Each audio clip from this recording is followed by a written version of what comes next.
Hello there folks, and welcome to a special video. We are going to be departing from our Let's Plays for a moment to talk about a question I get asked regularly. What kind of computer do I need to run Space Engineers? And more specifically, what kind of computer do I need to run Space Engineers planets? Today, I am here to answer that question. Not only that, we are going to be doing this as cheaply and affordable as possible. In fact, it's going to be, around $275 to $350, depending on what kind of specs you want to go out with. All right. In this video, I will list the minimum requirements, as recommended by me, to give you a great gaming experience. I'll also give you prices and 2 different build options for those interested. And finally, in addition, I'm going to be recommending a couple of places to get hardware that most people may not think of. So, alright, let's get started. As you see here, we have a used Dell Optiplex 790. It's usually cheaper to get used parts, and as long as you get your parts from a reputable dealer, you won't have any issues at all. And I would recommend against getting the slim design as I did, as you will need a full width case for this build. You can still build it with a slim case, it just takes a lot more work, as you'll soon see. Anyhow, I managed to get this off the Dell Auctions website for $80 plus $15 shipping, bringing the grand total to somewhere in the neighborhood of $100, which is why I went with the slim design, because it's a bit cheaper. You can get the full width cases for about $50 more, in general, and it's a much better option for those of you who aren't as technically inclined or don't want to rip apart a perfectly good computer.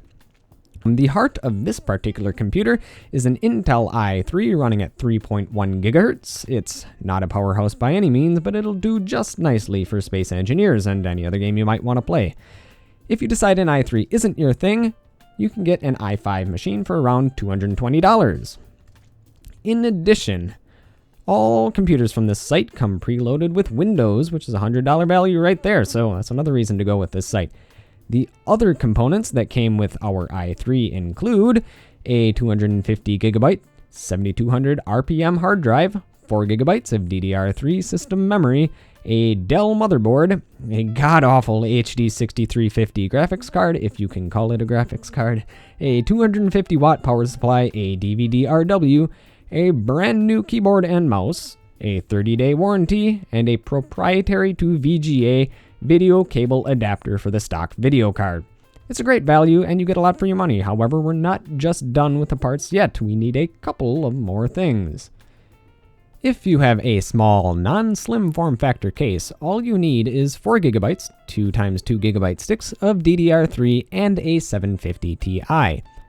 I would recommend the Zotac GTX 750 Ti as it does not require an external power connector and is powered purely through the PCI port. The included power supply will not support anything that requires more power than the aforementioned 750 Ti. And in addition, the 750 Ti has 2 GB of VRAM, which is more than adequate for 1080p gaming on this system. Also, it has support for DVI, DisplayPort, and HDMI, which makes it great for any display that you might have. For the computer build itself, if you're feeling a bit more adventurous, you can also get a new 300 or more watt power supply. It's not needed, but it's good if you ever want to upgrade anything on this system. If you do decide to get the slim case version for any reason, like I did, you will also need to purchase a new power supply and a case that supports a micro ATX motherboard or larger. And if you do get a more powerful power supply, you should be able to get a GTX 950 or an R7 370 for around $30 to $60 more. Any card more powerful than that and you will be wasting your money, as this CPU really is not designed for high-end gaming. One thing to note, if your computer comes with a 32-bit version of Windows, like they sometimes do, you will want to reinstall the OS as a 64-bit version of Windows with the provided Windows CD key, so you can take advantage of more than just 4 GB of system memory. As you can see, there is a proprietary front USB and power switch header. Unfortunately, we won't be able to use these. What I ended up doing for my power switch was removing the wire and button entirely from the Dell case and installing it in the new case. It's a bit of a hassle, but it can be done. Also, there were 2 temperature sensors that can be reinstalled. I decided not to, as they aren't critical to the system. However, one annoying feature of not having them installed is that when booting, the motherboard will spit out an error saying that they aren't connected. It's nothing major, you just need to press F1 to continue. But if that would annoy you too much, just reinstall them and set the sensors off to the side. Alright. Before we get on to the benchmarks, let's take a look at the two separate build options for this gaming rig. So we have the slim case design and we have the regular width design. And the slim case design is based around the Optiplex 790. And that'll cost you around $100 to $130 on the Dell Auctions website. Because it is an auctions website, sometimes they go for more, sometimes they go for less. I waited a long time and I managed to get mine for $95 after shipping. But if you want to get yours right now, you're probably going to end up paying a little closer to $130. Also, you're going to need 4 gigabytes of DDR3, two 2GB sticks in a dual channel setup. You're also going to want a 300 watt power supply. That'll cost you around $22. Anything more powerful than a 300 watt, and you're kind of wasting your money, as an i3 doesn't overclock, and you don't really need extra wattage for overclocking because you don't need the extra headroom. And the computer case, $25 to $30, so I estimated around $27. And then you need the Zotac GTX 750 Ti, which will cost you around $105, bringing the grand total to $279 to $309, which is not bad at all. And if you want to go with the regular width case, which does not require as much elbow grease, all you need is the Optiplex 3020. They do sell for a little bit more, $150 to $180, but you don't need a lot of the other stuff, and you don't have to build much. All you have to do is pop in the RAM and the graphics card.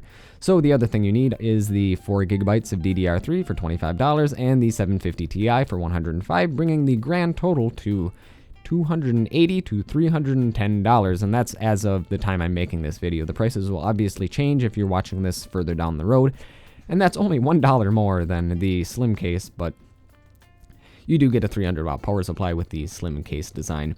Also, as you can see, the actual money that I spent, I got my Optiplex 790 for $95. I had an old case lying around, so if you have an old case lying around, you can use that too.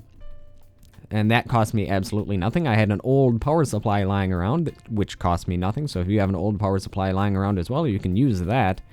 But the GTX 750 Ti did cost me $105, and the 4 gigabytes of DDR3 did cost me $25, bringing my grand total to $225. So it can be even cheaper than this if you have some parts lying around.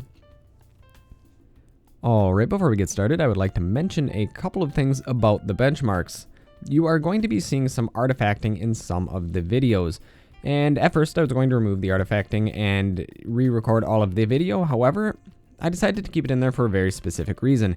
That reason being that artifacting is a visual manifestation of bottlenecks in the system, and more specifically of CPU bottlenecks. And the reason for that is that the recording equipment that I uses on-the-fly video encoding that uses your CPU.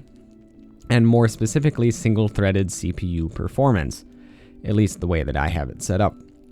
So when you have artifacting occurring, that is due to the fact that there's not enough processing power in some aspect, which means that if you were to want to actually record video in addition to play your games, this is probably not the computer to do it on. However, actually, some of the games that we are going to be benchmarking is absolutely perfectly fine. However, Space Engineers, not so much. It's not a very optimized game, and it does require a lot of single-threaded CPU performance. So, with that out of the way, let's get on to our benchmarks. As you can see, the frame rate playing on high settings on planets is, well, it's acceptable. We got an average frame rate of 28 frames per second, a maximum of 37, which is more than adequate. However, we had a minimum frame rate of 12 frames per second, and that is going to be very noticeable. And as you can see, there were a number of places where it dipped down into the low teens. And that is in large part due to loading things off of the hard drive into VRAM, because the VRAM isn't quite enough to hold everything that you need. And if we would drop down the settings on the textures to, say, medium settings, which we're going to be taking a look at, you'll notice that the frame skips are a lot less, and they do not nearly impact the performance the way they do on high settings. Let's take a look at the CPU usage. The average CPU usage was 28% with a maximum of 43 and a minimum of 7. And the reason I kept the artifacting in place was because just by looking at the CPU usage, you would never think that you were CPU bound, but you really are due to the single-threaded performance. And there's going to be something interesting showing up in the next CPU graph. We're going to be taking a look at that. But first, medium settings.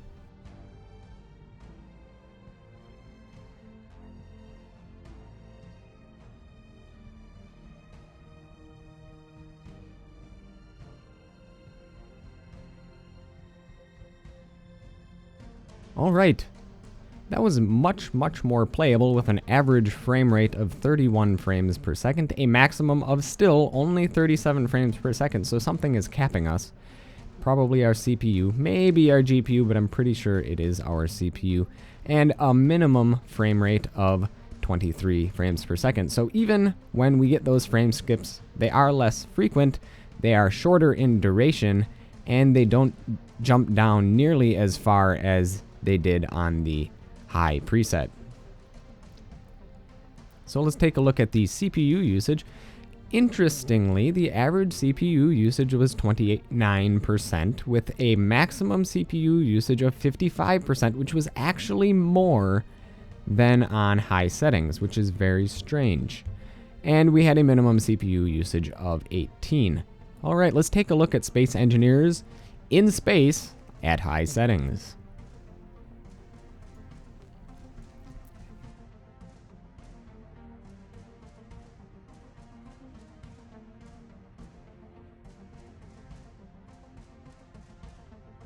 As you can see, this system handles space very well. Even on high settings, we got an average of 57 frames per second, which is incredibly playable. Our maximum frame rate never exceeded 60 frames per second. However, our minimum never dropped below 44 frames per second. So those frame skips in space, you're not going to notice them because they really don't drop below what the human eye can see, which is somewhere in between, 30 and 60 frames per second. So 44 frames per second, more than adequate. And I think your viewing experience will be very satisfactory. And the CPU usage was an average of 27%, a maximum of 43, and a minimum of 18. Nothing really interesting to see here. It doesn't peak too high, it doesn't really drop too low, and we still probably are bound by our single-threaded performance, but it does the job just fine. Let's take a look at the medium settings now.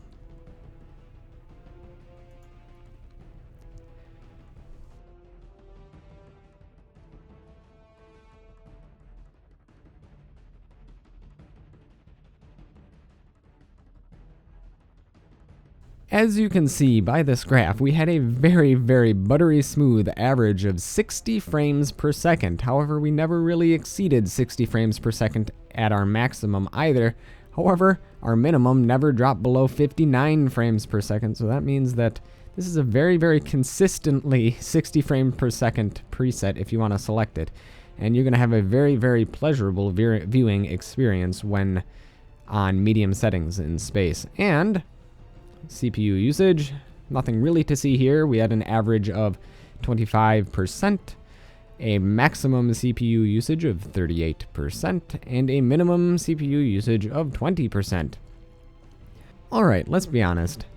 You're going to play more than just Space Engineers on this computer. And this being a value-oriented computer, perhaps you're going to want to play a value-oriented game or something you don't have to pay a lot of money for to get a lot of gameplay out of. So, the first game that we're going to take a look at, other than Space Engineers, is League of Legends on the maximum setting.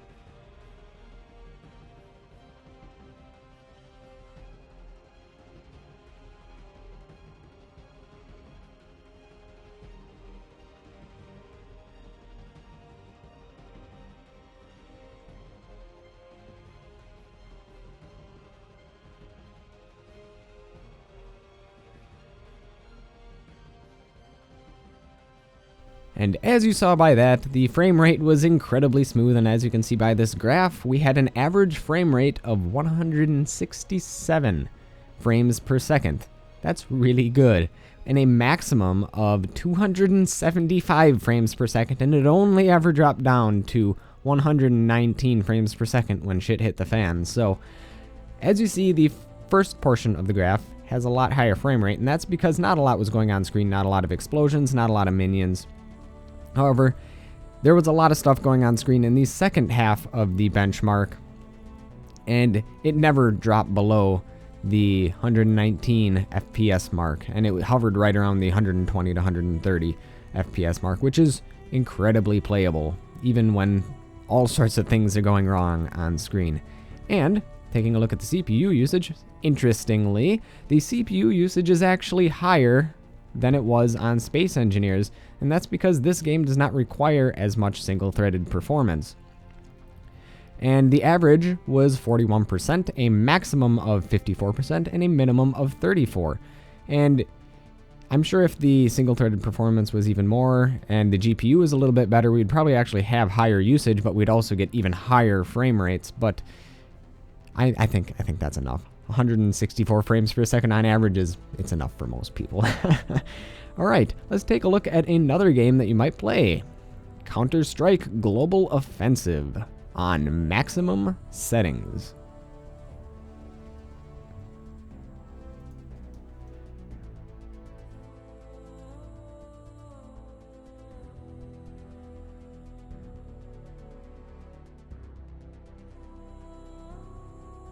All right, on maximum settings, we had an average of 129 frames per second, which is really, really good, and a maximum of 208 frames per second. However, the minimum, which I think this is just kind of like a bug, was 22 frames per second. As you see, that is in the very, very beginning of the graph, and I think that's just when I hit the record button. Sometimes there's a little lag skip there, so that's probably more due to the recording equipment. But if you look on the graph, other than that one spot, and I'm looking at the table right now, I think the lowest I can see is like 93 frames per second. So that would be your actual minimum, would be 93 frames per second, which is incredibly playable.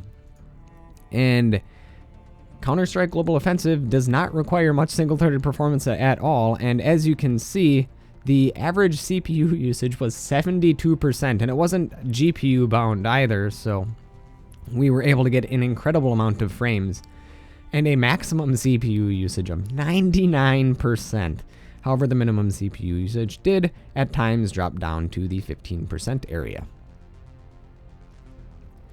And, well, maybe you want to play more than just value-oriented games, so how would this computer handle the newest AAA title that you can find that honestly looks really good? So let's take a look at Rise of the Tomb Raider on the high settings, and in fact, here are the settings to take a look at.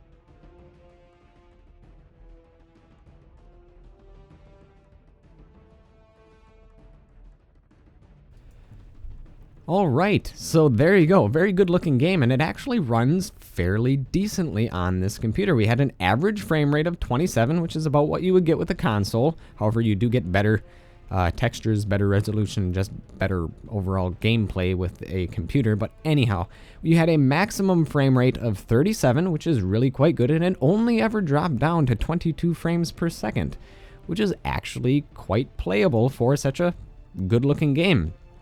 And if you did drop the settings down to medium settings, you'd probably get a much better frame rate even still. Let's take a look at the CPU usage.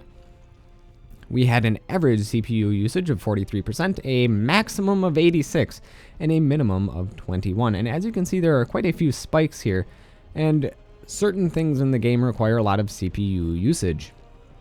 And those are what cause the spikes. And if we were in a more intense part of the game, we might see higher spikes than it might actually peak out the system, but it did not in this particular benchmark.